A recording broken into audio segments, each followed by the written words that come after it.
Hey peeps, and welcome back to part 4 of the 3 Degree of Freedom Motion Simulator platform electronics videos. So the doctor has been forging ahead here, guys, getting his stuff wired up from his IBT-2s to his Arduino via our schematic. And this is what you will need to do, guys. This is just a very time-consuming part of the build. You just have to go methodically and carefully through your schematic and line up the pinout locations from your IBT-2s into your Arduino, line up your pot locations in your Arduino, and also you need your 5-volt POS and grounds for your pots. Okay, so I've wired all of my pots here. Now what I've done is I just got a basic breadboard, this type of scenario. I just got them soldered into the breadboard so that I can run multiple grounds and multiple 5 volts to the hall sensor pots and to the IBT-2s for their 5 volt. 5 volt and the ground come from the 5 volt and ground source on the Arduino.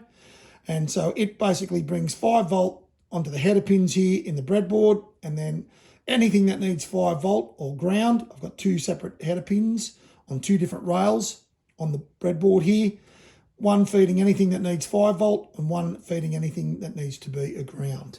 That is a reasonably tidy way of doing it.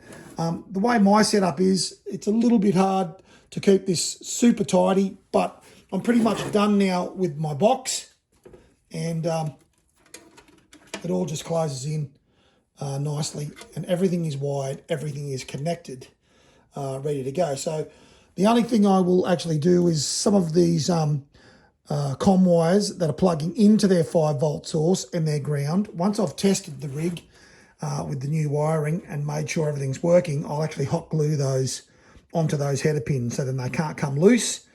And I may even, where the COM wires are going into the Arduino, I may just wrap a small zip tie around all of those COM wires where they go into the inputs in the Arduino and tighten that. By running a zip tie around all of those COM wires from the IBT-2 pinouts into the inputs of the Arduino, if you just put a little zip tie around all of those, like loop all of them and then tighten it, it just pulls them all together and sort of jags them in the inputs.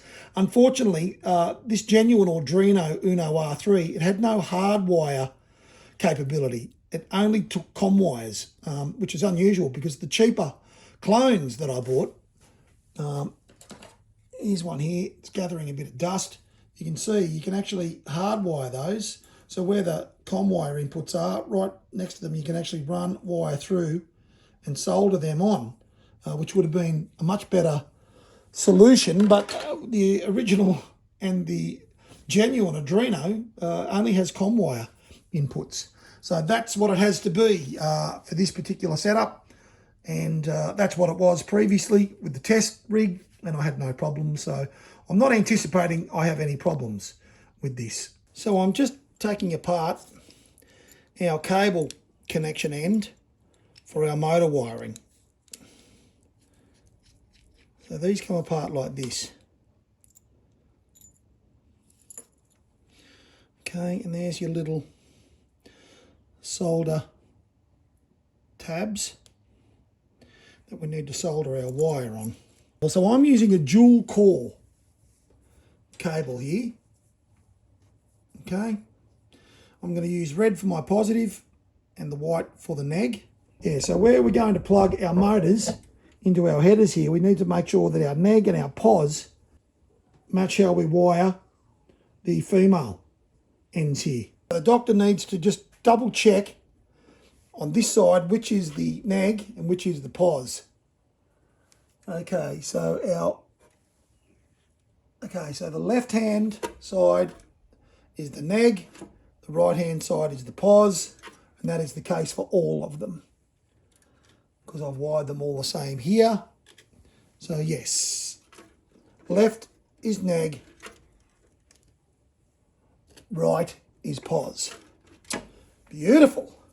All right, so all I'll do now is I'm going to strip these, I'm going to tin them, and I'm going to solder them as they need to be soldered onto these bad boys here, then we will be able to nip this back up and have a nice neat connection for our motor wire inputs.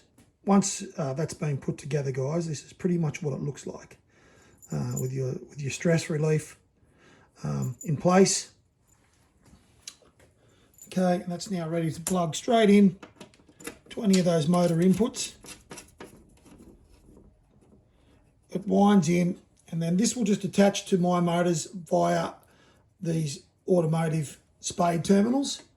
Okay, because the motors as they come have got a male spades, and on the motors we're using the white lead and the blue lead, and that is the fast speed on those wiper motors, and the blue goes to the red and the white goes to the white on the motors, neg and fast speed on the blue.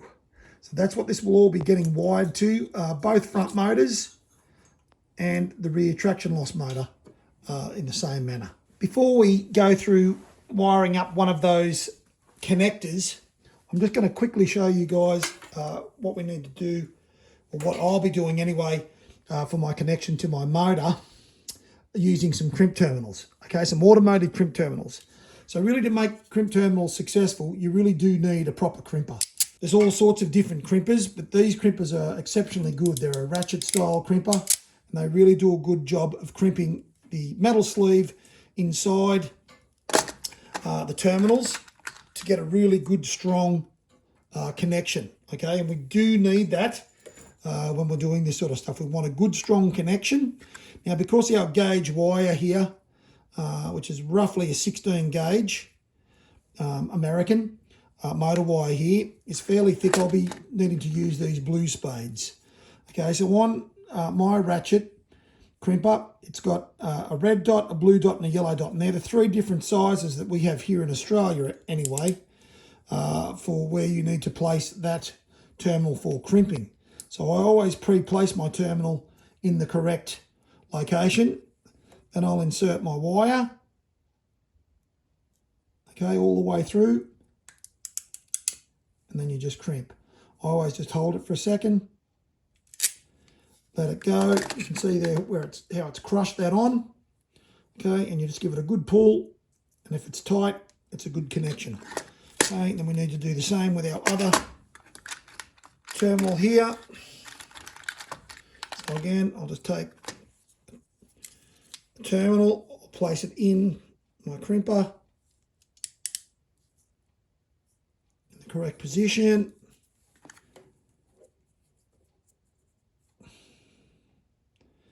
Insert the wire all the way through and crimp. Okay, again, just double check. Okay, perfect. So that's how you would crimp those ends that are going to plug in directly into the motor wires, into the motor loom that's coming out of the motor. We will be connecting into our blue and our white. All right, I'm going to show you guys the process now of these connectors. Rightio, of how to set these up and how to do these. They're a little bit fiddly, but I'm going to show you how to do it. There's a couple of little tricks to getting it right. As mentioned, our motor 3, our traction loss motor, which is at the rear of our rig, it is going to require 2 of these inputs on its plug-in cable, okay? Because we'll have one that plugs in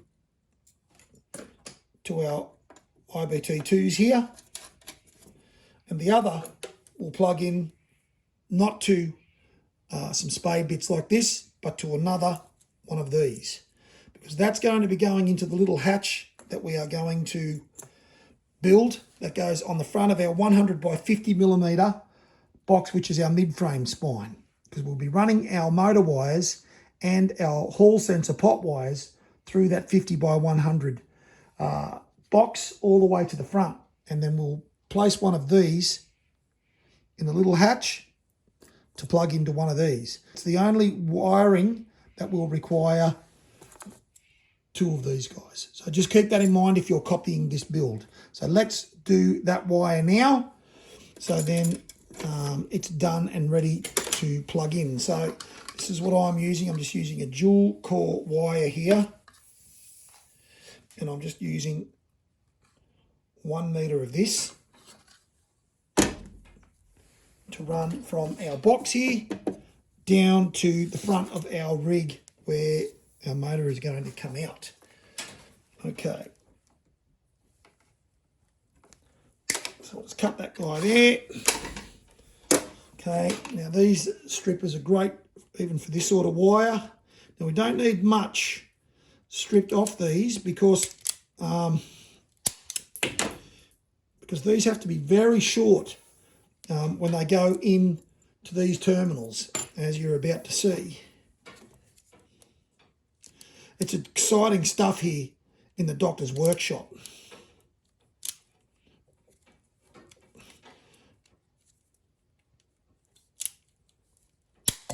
Okay, a little bit too short.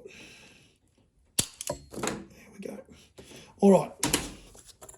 So what I'll need to do is, because these are now too short for these guys to grab them, well, I think they will be.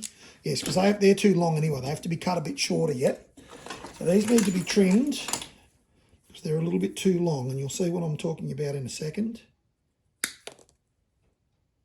Try and get them even, okay, because they've got you want them nice and even inside our connector here where they reside. Now to get them stripped, I'm going to have to just use the old razor blade technique.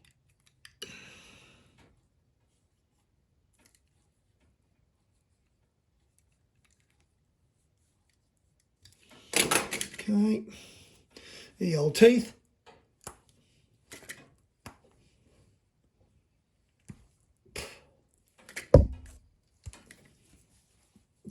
Yep, that's right. The doctor did it with his teeth. I told you you could do it with your teeth, but nobody believed me. Wind these up, so like this. Now we'll do this both ends. So I'll just get my other end prepped and then I shall be back. Okay, we're down at the dirty end of the doctor's workbench here. He's got stuff everywhere at the moment while he's in a frenzy getting this all wired up. But that's what happened. So same deal as before, guys. We just get our soldering iron nice and tinned. Okay, nice and silvery. It just makes the transfer of the heat from the soldering iron through the solder onto the wires much cleaner. Okay, so we get these tinned.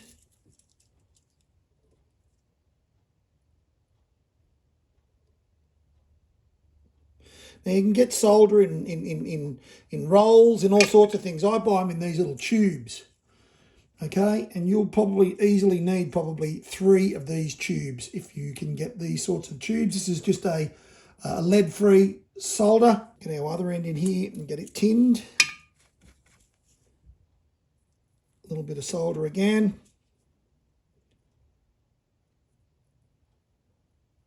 Wacko de diddly-o. It's all pretty quick when you've got a good hot iron. Okay, that's tinned. And as the doctor was fiddling around, he's just noticed that, look, that's the actual connection that my soldering station uses. It's the same type of connection to get its power to the soldering iron. What you need to be mindful of when we do these is you've got to get these on the cable.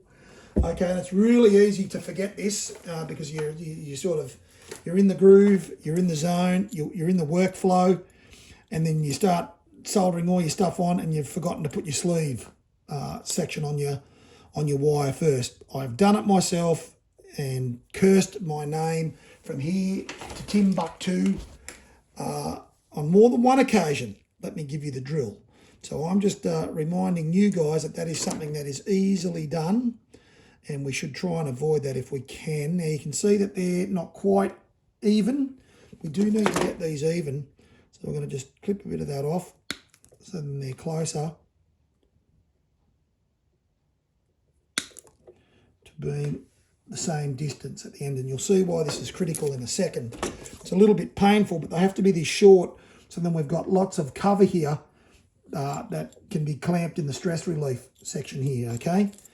So, like I said, just bear with me, guys. This is a little bit fiddly. So these are a little bit fiddly. So with this particular design, you need a very small Phillips head screwdriver, okay? Because we need to take a little screw out here that actually holds our pins, our female pin connector here. It's right at the edge of the collar here, and it has to be undone. We've got to be very careful not to lose these. In this workshop, if that drops on the floor, my workshop is like the black hole of Nebessa. You will never find anything that drops on that floor. Now, for some reason, I can't get that out. This is just uncanny. There we go. So that's what we're trying to get out, okay? Now, as I mentioned before, it's important to remember which way these tabs have to be orientated for the correct polarity when we plug it into our box. So I know that left is neg, okay? Left is neg. So this part, okay, we're going to put in the vise. The vise, guys, the eternal vise that the doctor has spoken about again and again, right, is handy for so many things, and this is another one of them. So we need to fill these little cups that our wires are going to go in here. We've got to fill them with solder. So I will get my little flux pen. Make sure that's nice and clean. Grab my soldering iron. Now I'm sort of working around my camera here. So if you get any bumps and wiggles, I apologise, but that's what happens when I have to sort of work around my camera. Okay, so I'll get a bit of solder on there. Put it on this, and we're going to fill that with solder. Okay. Clean off our little soldering iron. I'm going to flip this around. You could just use your helping hand to hold this stuff in place, of course, but because I've got the vise, I will use my vise. Again, we'll just put a bit of flux in this and make sure this is nice and clean. Just means the solder just beds and holds that little bit better than if we didn't make sure these were clean and prepped.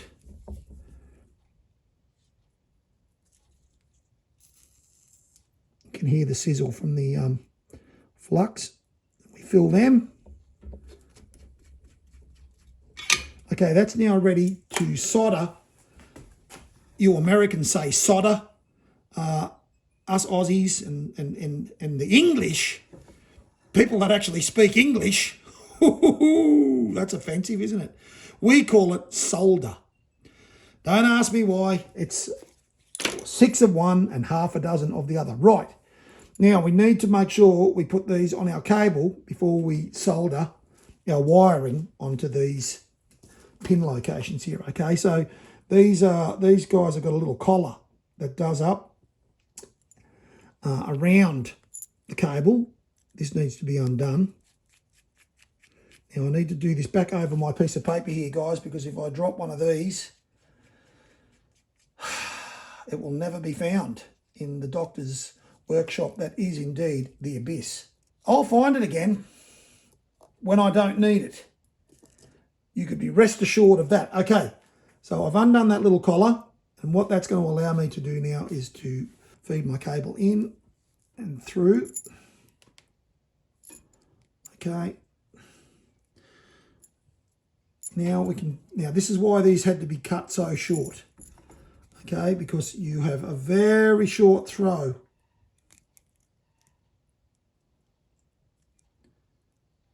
Each side here that goes onto these. These could have been a little bit longer, but that'll be fine. It just allows this, when it comes up, the collar when it comes up, to have lots of the outer cover for this to actually clamp onto. So these have to be cut quite short. Now let's get this right. Left is neg, which is our white. In my case, doesn't have to be white and red. It can be black and red. It can be blue and red, as long as you know which one is going to be positive and which one is going to be negative. Okay, now this is going to be tricky, the doctor doing this working around the camera, but he's going to give it a red hot shot.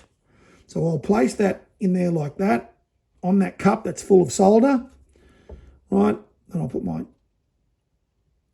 soldering iron on top of that. It melts it in, and you've just got to hold it in position until the solder cools. Okay, that's one side.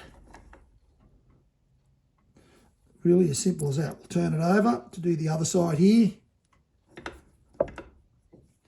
Again, I'll just clamp that gently in the vise. Obviously, it's only plastic. If you do it too tight, you'll crush it. And then exactly the same process on this one. Melts it in. Just let it cool before we go wiggling the cable around too much. Okay, and that's on. And it's separated by a plastic partition here, so then these can't short. Right, now there's a little hole in here that takes a screw through this collar, and that's what holds this assembly on. So that will go back on there like that. This was the one that gave me a bit of trouble getting it off. It's not finished very well around that piece of plastic. So the quack will make use of his vise.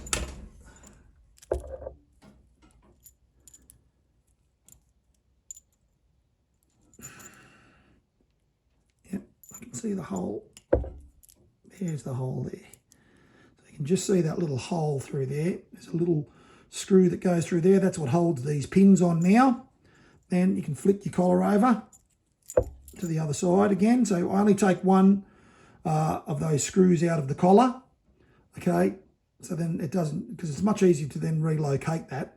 I'll just put the other screw through there now, and then that's fixed in position, and that's ready to now plug in. So that's the process, guys, for putting one of these connectors together. It just takes a bit of patience. It can be hard because you've got to like have 16 hands and stuff like that, which the doctor had when he was younger. But thanks to the miracle of surgery, he now just has 2. So anyway, that's how they are put on. So we're going to leave it at that, guys, for part 4 of the 3 Degree of Freedom Motion Simulator Platform electronics video. See, the doctor's got all of these fancy tools all set out here, so it looks like I know what I'm doing. But not even you guys are that stupid. Anyway, as I said, guys, we're going to leave it here now, and I will see you in part 5. So stay safe, stay healthy, and take it easy out there.